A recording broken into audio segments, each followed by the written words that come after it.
हर रोज अपने टॉयलेट में सिर्फ फ्लश करने के लिए ही 20 से 30 लीटर पानी वेस्ट कर देते हैं और एक इंसान दिन में एक बार तो कम से कम टॉयलेट जाता ही है। इस हिसाब से आप लोग सोचिए कि हम लोग सिर्फ फ्लश करने के लिए कितना पानी वेस्ट कर देते हैं। और इसी बात को जापानीज लोगों ने समझा और एक माइंड ब्लोइंग इनोवेशन कर डाला। उन्होंने अपने टॉयलेट के फ्लश के ऊपर ही इनबिल्ड अपने हाथ धोने के सिंक को लगा दिया। अब इसे होता कुछ यूं है कि वो जिस सिंक में हाथ धोते हैं वही पानी टॉयलेट के फ्लश के टैंक में स्टोर हो जाता है और उसके बाद उसी पानी को वो लोग टॉयलेट को फ्लश करने में इस्तेमाल भी करते हैं। कैसा लगा आप लोगों को ये माइंड ब्लोइंग आइडिया? और क्या आप भी चाहते हैं कि इंडिया में ऐसा इनोवेशन इस्तेमाल होना चाहिए? चैट सेक्शन में लिखना मत भूलिएगा।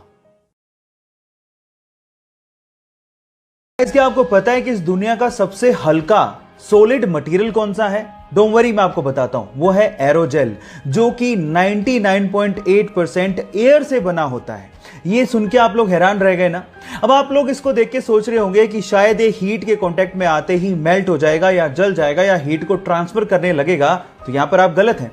एक्चुअली एरोजेल एक बहुत ही अच्छा हीट इंसुलेटर है। अभी बहुत अच्छा हीट इंसुलेटर है और साथ ही साथ ये हल्का होता है। इसी वजह से नासा इसे अपने स्पेस प्रोजेक्ट्स में मशीनरी को इंसुलेट करने के लिए इस्तेमाल भी करता है। लेकिन इसकी प्रोडक्शन कॉस्ट बहुत ज्यादा होती है। वो है 60 लाख रुपए पर केजी, जो कि सोने की कीमत से भी ज्यादा है। ये इंटरेस्टिंग फैक्ट जान के आपको कैसा लगा? चैट सेक्शन में लिखना मत भूलिएगा। अगर मैं आप लोगों को दो अलग अलग बर्तन में सेम क्वांटिटी में, एक में ठंडा पानी और दूसरे में गर्म पानी भर के दूं और आपसे सवाल पूछूं कि इन दोनों में से पहले बर्फ में कौन कन्वर्ट होगा, तो शायद आप लोग जवाब देंगे ठंडा पानी, क्योंकि गर्म पानी को पहले ठंडे पानी के लेवल तक आना होगा और उसके बाद वो बर्फ में कन्वर्ट होगा, जिसमें समय ज्यादा लगेगा। लेकिन साइंस ऐसा नहीं कहती। साइंस एक्सपेरिमेंट के हिसाब से गर्म पानी ठंडे पानी की तुलना में पहले बर्फ में कन्वर्ट होता है।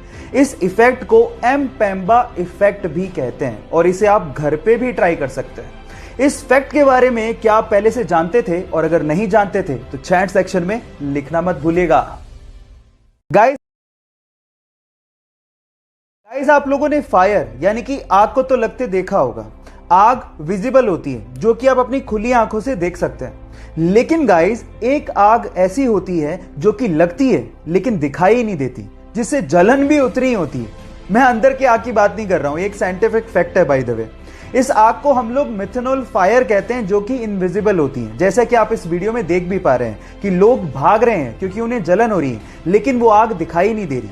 एक्चुअली नॉर्मल फायर और मिथेनॉल फायर में यही फर्क होता है कि मिथेनॉल फायर इनविजिबल होती है। एक्चुअली वो डे लाइट में नहीं दिखती, लेकिन रात में वो ब्लू कलर की दिखाई देती है। क्या आप लोग मिथेनॉल फायर के इस फैक्ट को जानते थे? और अगर नहीं जानते थे तो चैट सेक्शन में लिखना मत भूलिएगा। यूके का एक सिटीजन केन विल्मन ऐसे ही एक दिन बीच में घूम रहा था। अचानक से उसकी नजर एक पीले बदबूदार पत्थर पे पड़ती है। वो उस पीले बदबूदार पत्थर को घर लेके आता है और उसकी जांच करता है। जांचने पर पता लगता है कि ये पीला बदबूदार पत्थर और कुछ नहीं बल्कि व्हेल की एक उल्टी है। और उसके बाद केन विल्मन रातों रात करोड़पति बन जाता है। अब आप लोग कहेंगे कि व्हेल की इस बदबूदार उल्टी के लिए भला इतना पैसा कौन देगा? तो मैं आपको आपकी जानकारी के लिए बता दूं कि व्हेल की इस उल्टी को एम्बर ग्रीस कहा जाता है और इसी एम्बर ग्रीस का इस्तेमाल करते हुए बड़ी बड़ी परफ्यूम कंपनियां अपना परफ्यूम बनाती हैं। लेकिन वेट, ये परफ्यूम में सुगंधी के लिए इस्तेमाल नहीं होता, बल्कि एम्बर ग्रीस में एक ऑर्डरलेस अल्कोहल होता है जिसका नाम है एम्बरीन। और ये एम्बरीन परफ्यूम को लॉन्ग लास्टिंग बनाने में मदद करता है। अब आप समझ ही गए होंगे कि बड़ी बड़ी परफ्यूम कंपनियां इस व्हेल की उल्टी के लिए इतना पैसा क्यों देती हैं। ये इंटरेस्टिंग फैक्ट जान के आपको कैसा लगा? चैट सेक्शन में इस पूरी ही दुनिया का सबसे पहला बिलियनर कौन था? क्या आप ये बात जानते हैं? डोंट वरी, मैं आपको बताता हूं। एक मिलियनर उसे कहते हैं जिसके पास $1 मिलियन यानी कि आज के हिसाब से लगभग 7 करोड़ रुपए हों। और एक बिलियनर उसे कहते हैं जिसके पास $1 बिलियन यानी कि लगभग आज के हिसाब से 7,000 करोड़ रुपए हों। और दुनिया का सबसे पहला व्यक्ति जिसने 1 बिलियन वर्थ को सबसे पहले छुआ था, वो था जॉन डी रॉकफेलर, जिन्होंने 1916 में, जी हां आप ठीक सुन रहे हैं, 1916 में $1 बिलियन की वर्थ के आंकड़े को छुआ था। इनफैक्ट बिलियनियर शब्द का इस्तेमाल सबसे पहले उन्हीं को डेडिकेट करने के लिए किया गया था।